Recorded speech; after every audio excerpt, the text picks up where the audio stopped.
YouTube has just announced that if you claim widespread fraud or error changed the outcome of the 2020 election, your content will be removed. Naturally, on Twitter, this is blowing up. People are calling it draconian, despotic. I agree with these things. But let me just first start by saying, in no uncertain terms, I do not believe widespread voter fraud or irregularity changed the outcome of the election. Is it possible? Sure. Has it been proven? No.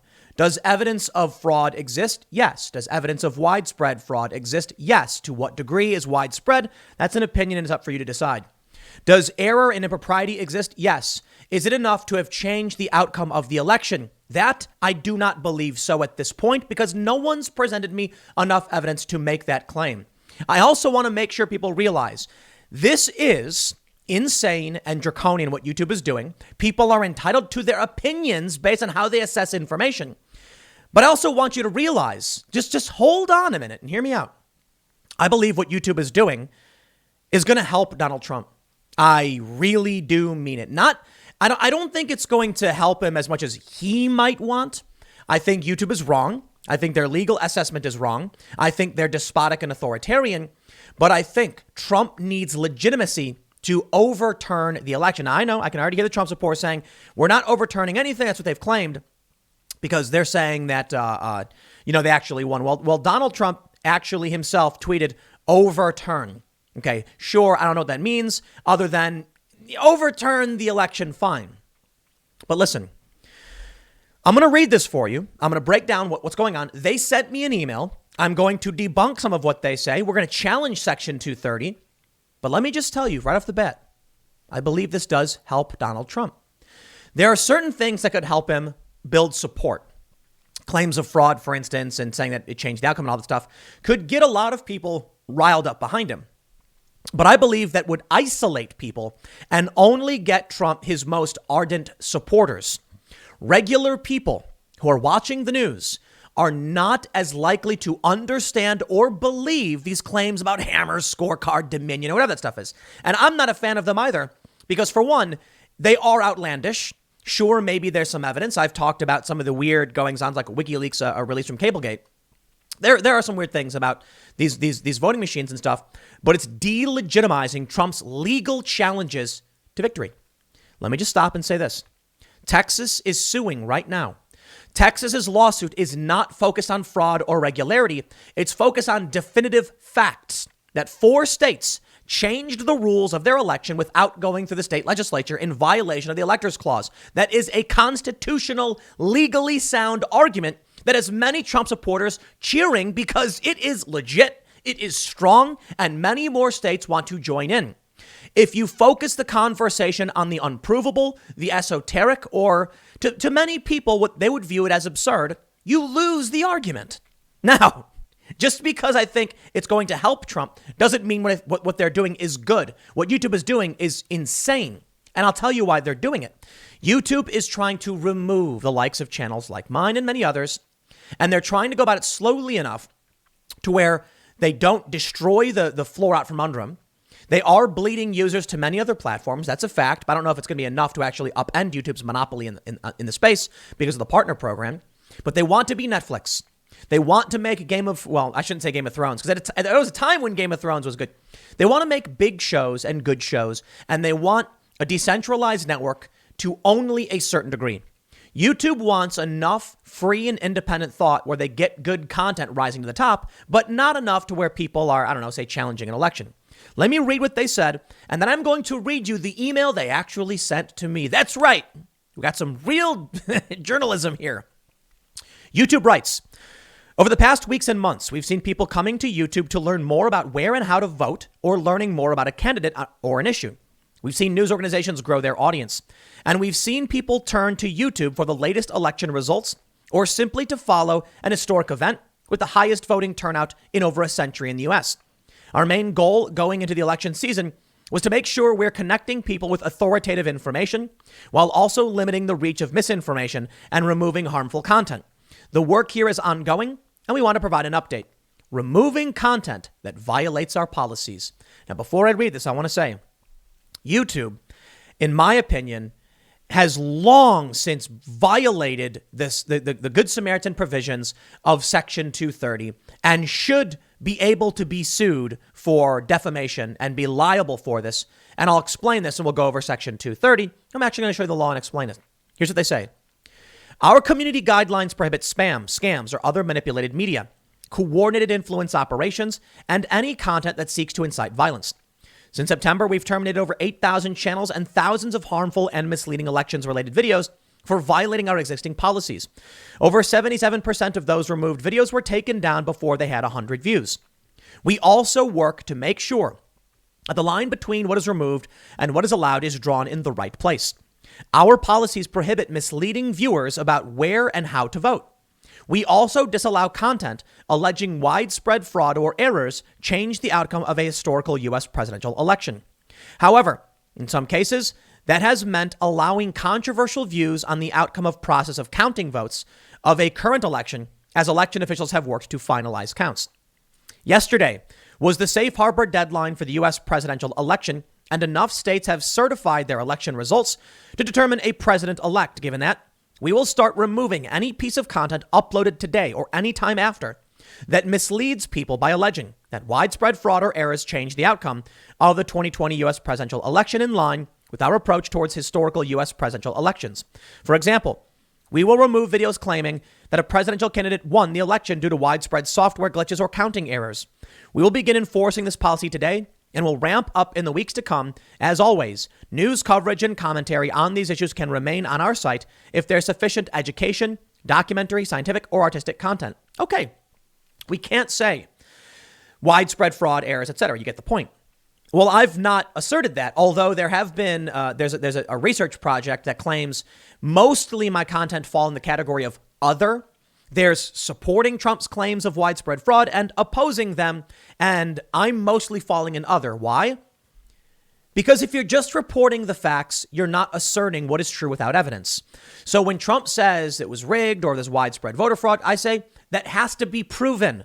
My position the entire time has been there's more than enough evidence, signs or indications something may have occurred to warrant an investigation. Short of an actual investigation, I don't know what you expect. I can't come here and tell you something that's not been proven. So other it is. But here's what I can tell you. Donald Trump did lose the election due to changes made to the voting system over the past year or longer that is in violation of the Electors Clause, as per my opinion, and violates the supreme authority of the state legislatures and how they appoint electors. This is evidenced by actual letters signed by state legislation saying they dispute the results and they seek to reclaim their right to appoint electors. What does it really mean? I gave you kind of the bombastic version. The way I've described it over and over again is that Trump got Ocean's 11'd. People right now think that there was this grand heist of vote switching and all that stuff.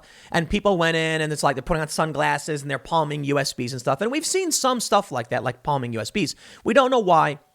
It appears in some instances to be illegal. It doesn't mean the election was changed because of it. There's a video going around where Trump supporters say they hear a woman say something like, "We're probably going to get caught." They believe that's evidence that she was rigging or the election or something like that. It's possible, but come on. Unless you can do an investigation and get some evidence, she might be saying, the guy might have been like, "Hey, you want to go sneak out and get some pizza?" She goes, "We'll probably get caught." You don't know the context. And that's why I don't make conclusions unless I get hard evidence. Of course, that means many people make predictions more often than I do. And I make predictions, too, based on available evidence and, educated guesses. But a lot of people definitively want to say one thing is true. I know it. I won't do that. If you don't like it, I'm sorry. That's just me. I'm the milquetoast fence sitter. You get it probably by now. I hope you do. But here's what I can say. If they start getting rid of all the videos that allege fraud and like widespread fraud and error, and all that remains is the Trump supporters saying things like these states violated the Electors Clause, and we can definitively state they did, we can definitely, I think at this point, it's a fact.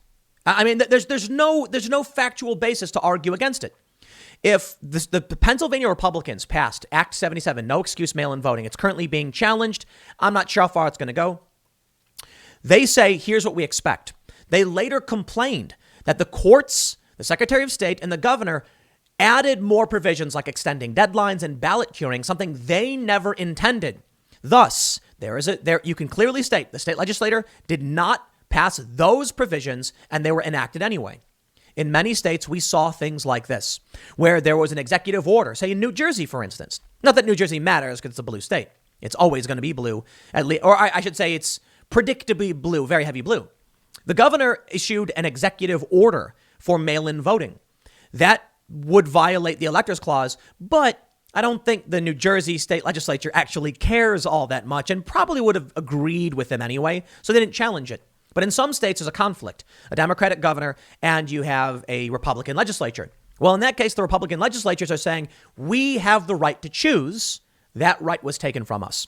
Texas is suing on those grounds, the strongest possible grounds to actually disqualify some states. It's not likely going to happen. I'm not saying Trump's going to win. I don't think so.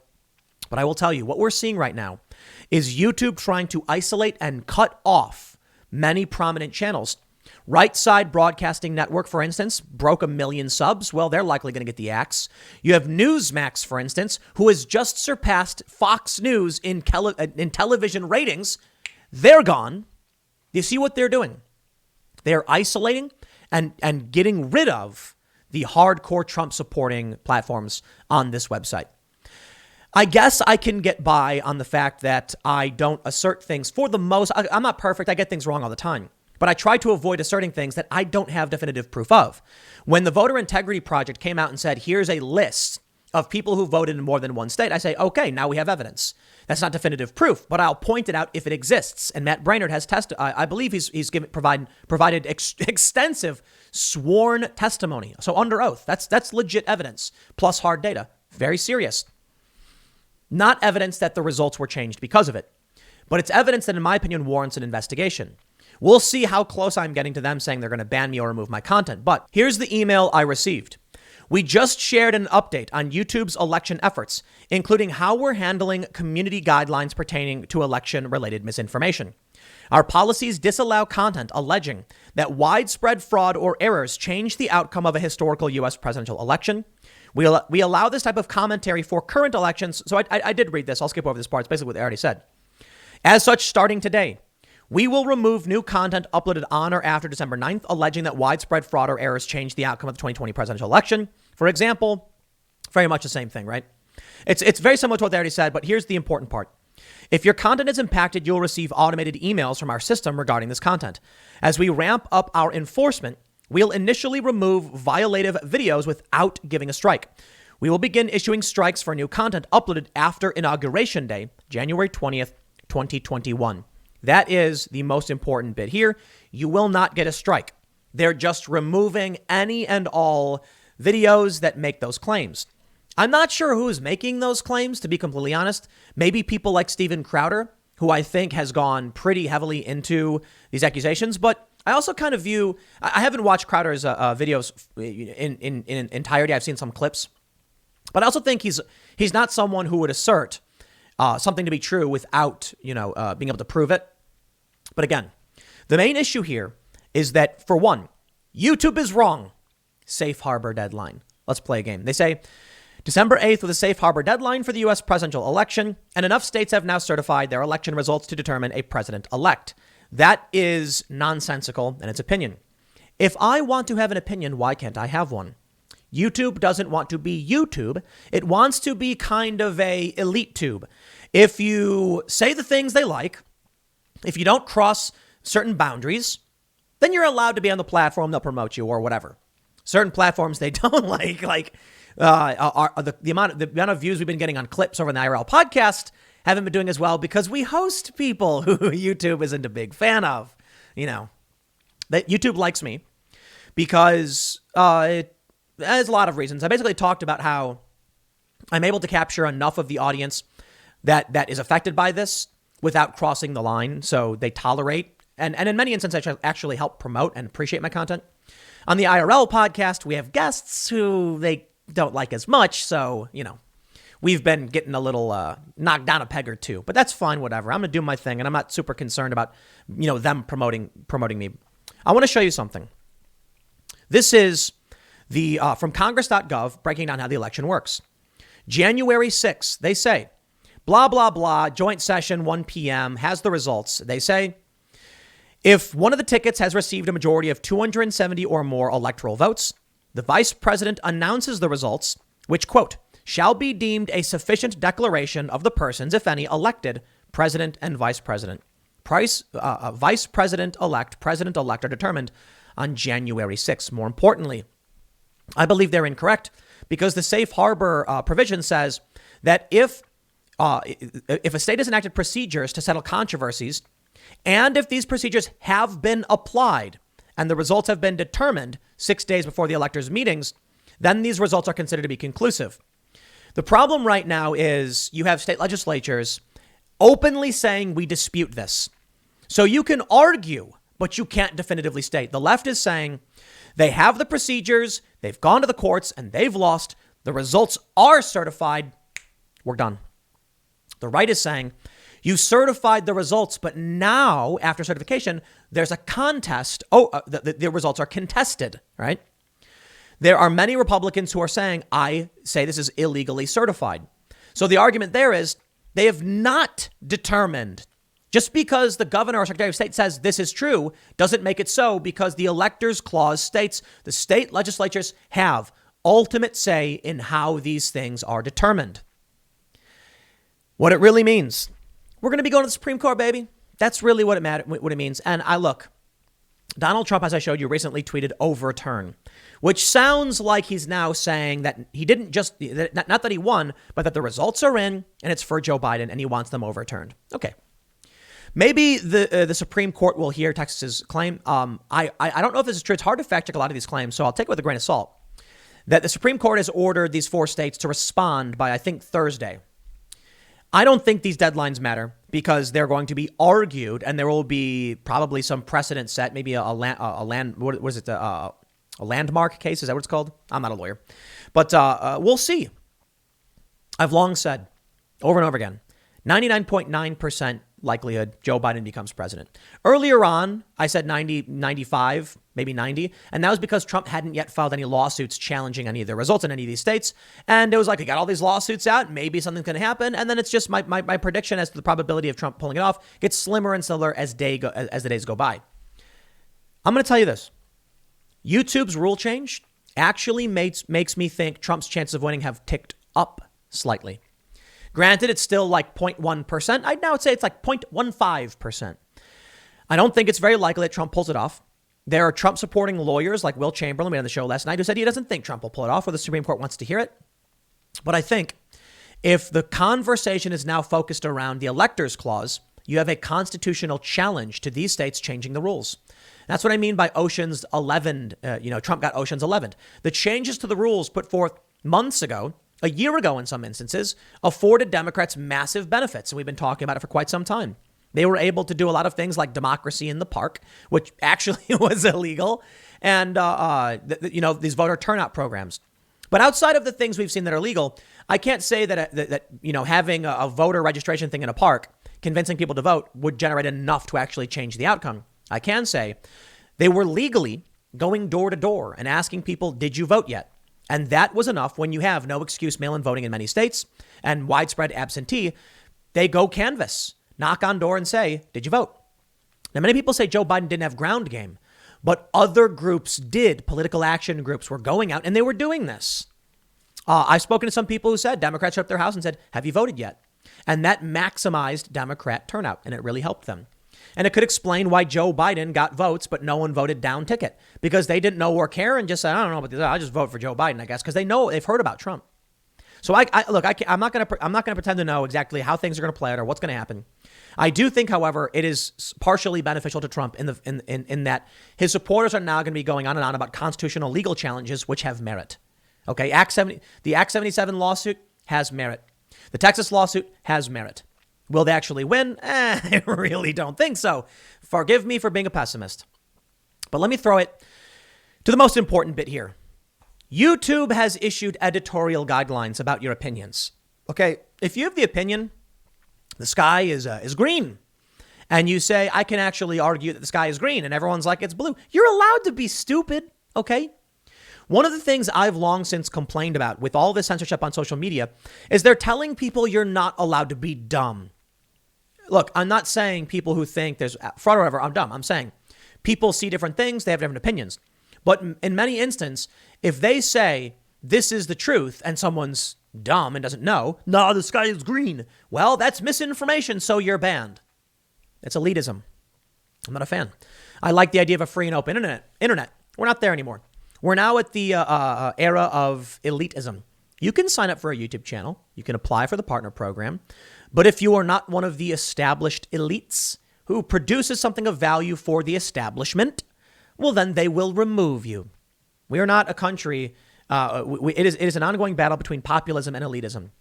To these people, they've long viewed me as acceptable, but not good enough to be in that big club. And mostly it's because, actually, I think that's wrong. They keep trying to get me in the club. I'm not even kidding. They've asked me to play ball. I've worked for Disney, and I care more about liberty, individualism, and the will of the people being respected. You can respect the will of the people while telling people no. A bunch of people can demand that we, destroy the dam. It's like the water will kill you, so we're not going to do that. That's why we're a constitutional republic with representatives and not a direct democracy. A direct democracy is where the valley town says, blow up the dam. And then you're like, why? What do the water is going to wipe the town out. Shut up. You're crazy. A republic is when they elect a representative and they say, we want the dam blown up. And he goes, I'm not going to do that. We'll die. And then they get all angry and rabble and protest, but then you don't blow up the dam. So I can understand why there is not absolute populism. But I can also tell you that YouTube was given special protections. I read you now, Section 230, subsection C, protection for Good Samaritan blocking and screening of offensive material. They say, no provider or user of an interactive computer service shall be treated as the publisher or speaker of any information provided by another information content provider. Full stop right there. YouTube is protected, period. That's it. No matter what I say, you can't sue YouTube. However, civil liability. No provider or user of an interactive computer service shall be held liable on account of any action voluntarily taken in good faith to restrict access to or availability of material that the provider or user considers to be obscene, lewd, lascivious, filthy, excessively violent, harassing, or otherwise objectionable, whether or not such material is constitutionally protected, or any action taken to enable or make available to information content providers or others the technical means to restrict access, blah, blah, blah. Long story short, Section 230 provides protection in good faith. You can't be sued because someone else said something. However, what happens when YouTube is the publisher or speaker? I'm the speaker on YouTube, but I would argue right now that YouTube is the publisher because YouTube has issued hard editorial guidelines like a publisher. And if they are, then they are the ones responsible for the content. More importantly, civil liability says they can't be held liable on account of action taken to restrict content, any action voluntary taken in good faith to restrict access or availability to material that the provider considers to be, blah, blah, blah, otherwise objectionable. They're not removing contents that's otherwise objectionable. Under what good faith argument is an opinion about an election objectionable? To the Democrats? Well, not to the Republicans. So if 74 million people say one thing and 80 million say the other, I think you can't just make a majoritarian determination of, well, more people think one thing, so therefore it's a fact. No, I would argue that YouTube has issued hard editorial guidelines about something that has nothing to do with being objectionable or lascivious or violent or harassing. It's literally just an opinion on politics, in which case they are telling you what they will be willing to publish outside of things that would shock or would be shocking or lewd or obscene or whatever. The point of this is if somebody goes on YouTube and posts like really awful, like really just criminal act videos, they can remove it. We get that. But if someone goes on YouTube and says, here's my opinion, and then YouTube removes it, YouTube is the publisher. YouTube is choosing what to promote. YouTube is choosing who to give money to. In fact, there's been an attempt to make YouTube legally responsible as an employer. That I don't agree with. But think about it. YouTube says you can get paid and you can't. If you say the things we like, we'll allow you to make money. Now, hold on there a minute. We are very, very much so in a publishing contract. Okay. If I'm a freelancer for the New York Times and I write something and they agree to put it on their website, they can't go, but we didn't write it, that person did. You paid them. You had an agreement with them about how much money they would make. Some websites actually do contingencies upon ad sales, saying we'll give you a % of ad sales. Guess what? The newspaper still gets sued over this. They're the ones who published it. Will YouTube get sued? Probably not, but it's just one more step in the ongoing insane censorship war. I guess I'll leave it there. Next segment's coming up at 4 p.m. If you want to watch the video at 4 p.m., go to your address bar and type this website in and press enter. Go to youtube.com/Timcast. As soon as you press enter, you'll actually go to a different YouTube channel. No joke. Don't ask me why YouTube does it, but give it a shot. Thanks for hanging out, and I will see you all then.